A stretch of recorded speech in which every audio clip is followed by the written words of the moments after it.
All week long, we've been visiting different Northern Roots historic sites throughout the region. Today, we take you to the Huble Homestead historic site and meet one of the pioneers for our region. Of course, the Huble family and Seabach as well, part of that gang.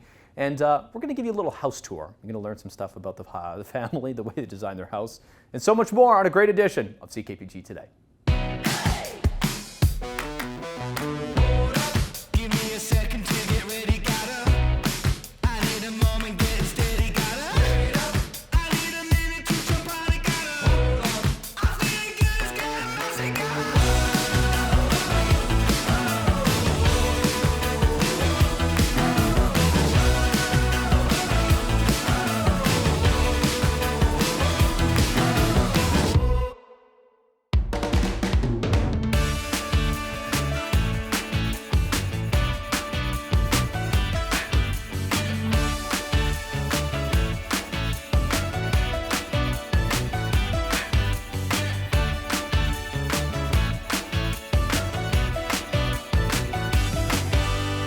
Today we are taking you along the northern route to Huble Homestead here just north of Prince George, of course, and it's a great day for hay. A great day to talk about the homestead with Crystal. Thank you for making the time. Anytime. Yeah. You love it. Do you like that? I think it is a great day on the homestead. It's always a fine day at Huble Homestead. There you go. You nailed it. You nailed it. Okay, this is the Huble original house. Talk to me a little bit about what we're standing in front of here. We're going to give you a little house tour today. Yeah, so one of the features of Huble Homestead Historic Site is the Huble House. Of course. It is the oldest house in its original location in the regional district of Fraser Fort George. Wow. Built in 1912 by Albert Huble, for whom we call Homestead, obviously. It's kind of crazy to think he built this way back then. It's multiple stories. Well, it's special now because it's the oldest building in the region. It's been preserved. It has a lot of community support. But it was special in 1912 too because it is not the type of house you see here in northern British Columbia. Have you ever seen one like this here? No. No. No. No. Maybe that's a couple provinces over. That's because he moved to British Columbia and built an Ontario farmhouse. Oh, there you go. So you see lots of these in Ontario, built just before, probably through the late 1800s. He builds this in the early 1900s, where in Ontario you'll see them made of stone or brick. Right. He's using what he has, and so this one's made of wood. Okay, the parlor. This is what this is called? This is called the parlor, yes. So, first of all, let's remember that in the early 1900s, families on the frontier were not necessarily spending a lot of time inside. So you don't have super comfy furniture in here. There's no lazy boy. No, Al Huble's not rolling in and kicking back at the end of the day. I mean, he's got a nice rocking chair that maybe he and his wife split timeshare on or something. But so we have a few obviously seating areas, but here is also where we have the family dining room. Okay. So this isn't necessarily the tour that the average visitor will get. Obviously, they don't get to come into the parlor. So let me talk about some things that what you also wouldn't hear on an average tour. Okay. So I really like to talk about the restoration process of the house. Okay, yes. History nerd. So some of the beams up here, for instance, these beams would not have been there originally, like the ones running along are, but these two cross pieces were installed during the restoration of the Huble House in the 1980s because our society was faced with the question of, do you want people to go upstairs or do you want it to be 100% authentic? And our society decided that it was more important that people get to go upstairs, so we had to reinforce the floors. There's a few features of the parlor and other parts of the house that aren't actually super period. So, for instance, the piano here in the corner was not originally here in this house. However, it did belong to the Huble family. They got it essentially in 1919 when they moved to Prince George. Oh. It was one of the first things they bought. Yeah, you can lift it up. Okay. And I don't play it, but. Well, you can probably play it. However, it's not going to be in tune because it's in here all year round. And it was one of the first things that they bought when they moved to town. And I think we agreed to accept it as a donation because it belonged to the Huble family. Yep. We have rejected pianos for many, many years because they didn't have a piano here. Yeah. But we feel that it actually speaks to the values of the Huble family, who really prioritize that their kids learn music. So all of the Huble children learn piano on this piano. Okay, what is this? So this is the office. This is Al Huble's office. He had a little space in the house where he could do business paperwork, etc. So the feature of this room is the desk, which actually was Al Huble's desk. Really? This is his desk? This is his desk. And the reason we know that is because the family had diaries kept by Al Huble from 1909 to 1919, but 1911 was missing. Oh. And so when the park was about to open in 1989, we had a volunteer who was fixing up the desk a little bit. This is something that had essentially been sold to our society by a woman that had lived here for a while after the Hubles left. And he noticed one of the drawers wasn't closing properly. So he pulls it out, digs around. Turns out the thing that's stopping it from closing is Al Huble's 1911 diary. Come on. I know. Are you Can you kidding imagine? me? So that's the one where Wow. Annie Huble and Ada arrive. This is a big diary. Yeah, it's pretty important. Hard to ignore these stairs when you come up here, Crystal, but there's a story behind these? Well, yeah, so people come here, they're like, oh, these stairs are really narrow. Yeah. But a lot of people from our area have been to Barkerville. You've been to Barkerville? Yep. You know, all the stairs there are also very small. Yeah, you're right there. Yeah. So everyone thinks that this is how they're intended to be. However, since this is a house built like an Ontario farmhouse, if you go to Ontario, they don't have stairs like this. Oh, they don't? They have stairs that are twice as wide. When they were restoring the house in the 1980s, they redid these stairs several times. One of the reasons is because they had done it kind of one shot up, but then one of the kids said, because some of the Huble children were still alive at the time, said, oh, I'm sure there was a landing, because there was a painting on the landing and it was like a bear or something, and it scared her, and she would run past the painting, which was the landing, up the stairs. So then they rebuilt them to include a landing, which made them very narrow. However, I personally suspect that there were probably 2 stairs up from the parlor into a sort of a square landing where maybe the painting was. And then the stairs probably came up in one shot. There's rumors that they would rent out these bedrooms to travelers who wanted them, and the kids would just get put into the same bed. Sometimes they were sleeping in the attic, which means I think maybe the attic was more livable than it currently is. But then also there's a lot of people sleeping, camping on the riverbank, and they don't need, these guys are traveling through wilderness for many weeks. They're not really expecting a very comfy bed. They can sleep outside. Yeah, they're just happy to see people and not the renting party. Okay, so people wondering, want to come check out Huble Homestead. You guys are open all summer long, some special days too. Open every day, 10 to 5 till Labor Day weekend. You can get a guided tour any day. On event days, they're at special times, but on regular days, you can just ask for a tour. Perfect. Or you can guide yourself. There you go. Lots of resources online as well. We'll link it on our website, ckpgtoday.ca. And when you come here, don't forget to get your passport stamped as well for the Northern Roots program. Thanks so much for this, Crystal. Thanks. Miss an episode?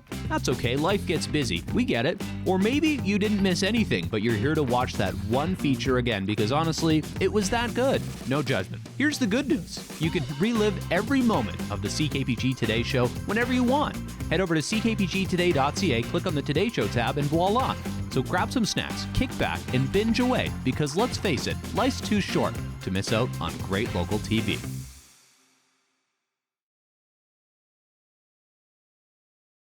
The grand finale for the Northern Angels Summit is coming up here at the end of the month, and we're so lucky to bring you some more details today and the top 6 finalists as well. Mary Miting, thanks so much for coming in again. Oh, thanks for having me. Yeah, It's exciting. This is very exciting. Okay, so I mean, the top 6 finalists have been released. I'm just going to name them out here. Okay, yes, good. Ahead. Okay, yeah, so good. Stacked by Design Time Solutions, Enviro Integration Strategies. Is it Leinstein or Leinstein Tools? Leinstein. Leinstein Tools, Minera Systems Limited, Nano Sentinel Technologies, and Simply Sweet Games. I think I got all 6 there. Yes. That's good. Good job. So tell me a little bit about the special 6 here. Okay, it's really such a variety. Like we have software, we have a game, we have really serious technology that can help in the resource sector. Nanocentennial Technologies has a really cool piece of equipment about the size of a shoebox that you can test like soils and see how much minerals and precious metals are in it. So like if you think of the tailings that come out of mining, so this is that one. Okay. Yes. That sure beats sending him back to a lab. Yeah. Exactly. Saves a lot of time. And it gets the minuscule things that are left over that they wouldn't catch normally. There you go. Of course, a part of this, the top 6 will present. It's a kind of a presentation, hey? It is. I was going to say performance, but it's kind of a little bit of that too. Yeah, it is. Yeah, they got to be on their game for sure. Of course, the investors will be there, the angels, that is, and the trade showcase as well as part of this. Talk to me about this part. Yeah, we're having an innovation showcase this year, and the reason for doing that was to expose people to some of the technology that is developed in the north, but also to give those who participated in the summit but maybe didn't make it to the top 6 because they were maybe a little hadn't developed enough as a business or the technology, but they're going to get to showcase their technology, and we're inviting the community to come out and show off your tech. So any students that have working on something, research and development, we'd love to see them there. Okay, this is June the 26th, the Prince George Conference and Civic Center, folks. We'll link the details to tickets on our website as well. But Mary, the other cool thing to talk about is the overall experience. We're talking about this. It's not just pitching, it's a kind of a grassroots movement where the people presenting get to be kind of, I mean, they've really become friends, I'm sure many of them, with the finalists. Yeah, and the angels and the founders are getting trained, and that's pretty serious, you know. The angels are learning how to make investments, and of course the founders and the business owners are finding out how to present themselves and maybe looking at their business model and seeing they have to make some changes, but they're also having a lot of fun along the way. We had a big kickoff event on April the 12th, and so everybody abandoned the workbooks and got to go out and have some fun at the Prince George Railway Museum. So it was really so fun. Which is half of it with business, right? Yeah. Oh, Having absolutely. fun. And it's creating those networks, and it's not, you know, there is the investment fund of $100,000, but it's also about the expertise that those angels, because they're seasoned business owners usually themselves, what they can impart to these new companies that are starting out. Yeah. So the relationships start out right from the beginning and continue on. And even from 2025, we're still seeing angels and founders working together on projects. Wow. And a big shout out to the angels as well here. There's many of them, not only here in Prince George, but across the north. Talk to me a little bit about this network. Yeah.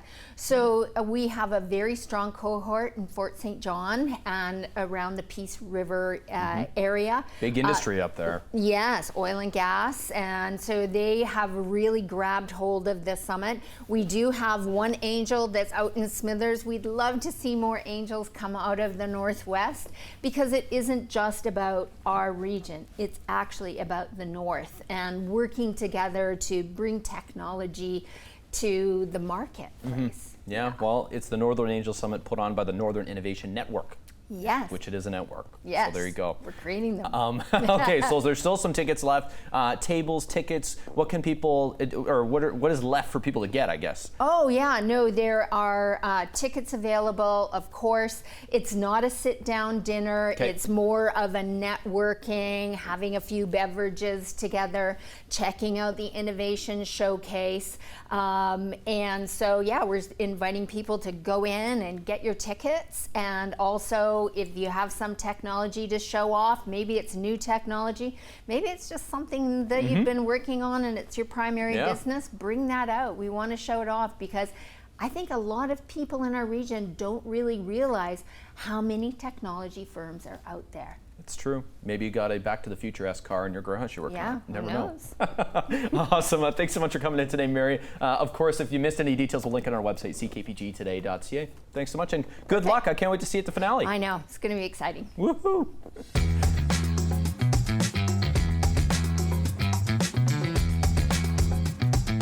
Tired of missing the good stuff? Let CKPG Today come to you. Our new weekly email newsletter delivers local stories, contests, and can't-miss moments from the show straight to your inbox. No digging through social media anymore. It's free, it's easy, and it's very local. Sign up now at ckpgtoday.ca or by scanning the QR code on your screen now.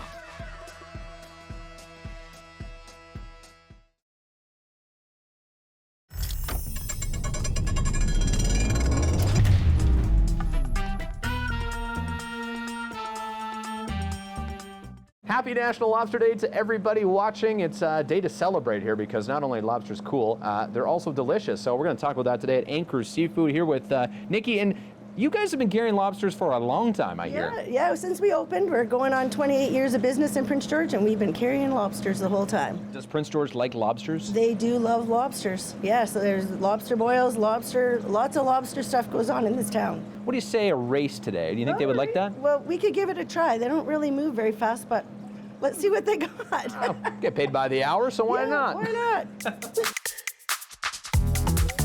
All right, well, I figured the only safe way to do this, of course, Nikki, I'm not a big lobster expert, so I want to put on the eye protection here. Might be a good idea when they start splashing you around there. Okay, so you think we should name these after some Oilers, hey? Probably, yeah. I would definitely pick Oilers. Okay, so let's go for, this looks like the Connor McDavid. All right. He's pretty fast. Looks like big tail. Yep. What are you looking for here in a successful racer? Well, it's this width of their tail so that they can slide on backwards. All right, that one's getting picked over there. Sliding backwards, those guys. There's racer number 1. Oh, he's a little, we'll let him rest, okay? Now you get to pick the next one. I'm gonna go with, I think, this guy right here. Okay, oh, a little different color. Yeah. Oh yeah, he's working. But he should have been McDavid with the color of it. He should have been, you're right. So this one's Dreisaitl then? It's gonna be Dreisaitl. Okay, All right. cool. All right, and final choice for producer Zach. You got any preference here? Yeah, whatever you want, okay. I'm gonna pick one with a big tail. This guy in the middle here. Right. Kind of reminds me, he's feisty too. He was being feisty earlier. Kind of reminds me of a Vander Kane. All right, yeah. A little feisty. A little feisty. He's got the tail ready. Yeah. Okay, we got our lobsters. Let's set up the race here, and we'll get lobstering? I don't know. Race Something like it. that. Start your tails. Start your tails. All right, we'll get it set up here. You want to count me down? 3, 2, 1. Come on. Hey, I think they need some extra motivation. Come on. The Racing Awards, the sticker. There goes Dreisaitl. You want it? Oh, You want it? oh. I won. Dreisaitl. Dreisaitl won. Dreisaitl won. Winning lobster. Okay. And just like that, the lobster races are over here. And Nikki, you picked the winning one. I did, because I picked Dreisaitl, the winning one. He is a playoff killer. And you know what? In exchange, we're going to give you this sticker. Oh, nice. Your very right own. on. I will put it over here with our other sticker. You never. Oilers. I like it. Okay, so the other thing I was going to mention on the tail end here, of course, the winning lobster is available here for a prize. So make sure you come get them here at Anchors. You guys carry seafood all summer long? All summer long. Barbecue season. I like it. Come check them out here, Anchor Seafood.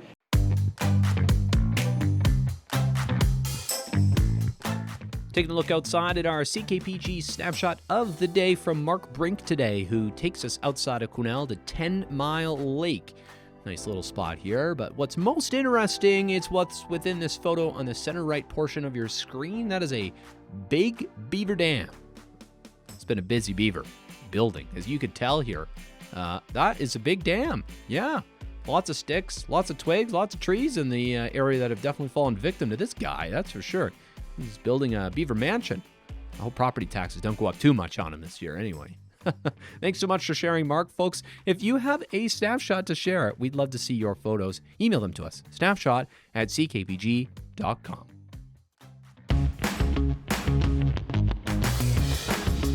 Hey there, got an idea or suggestion for the show? Reach out and connect through our social media or send us an email at letstalk@ckpgtoday.ca.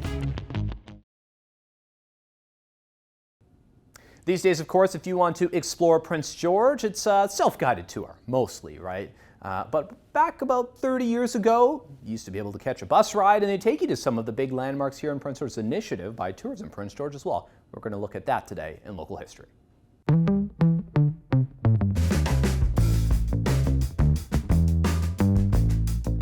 Taking a look back to 1995, Explore Prince George. This was an initiative done by Tourism Prince George back in the day to, of course, let people explore the city. You can see the tour bus full of people eager to visit some popular spots, including Cranbrook Hill, the local industry, the Northwood Tree Nursery, sites of historical and artistic interest. You can even see they got a llama here in on the act. That llama was waiting, of course, in Clydley Tenay Memorial Park present, just waiting for the people to show up, although it was a little rainy, so the llama maybe was a little wet when they got there. Explore Prince George, a very cool initiative back in the day. We perhaps bring that one back. I wanted to end today's show with a little tribute to my late grandfather, Steve Moselak. We lost him a few weeks back, but I know he's one of our most loyal viewers, one of my biggest fans, a guy who I'll remember for his personality for sure, and maybe you remember him as well. Steve Moselak, born in Croatia, landed in Halifax in the 1950s. He made his legacy through Midway Wrought Ironworks. That's where your story may intersect with his. His legacy was made in many homes here in Prince George, Mackenzie, Vanderhoof, and Fort St. James.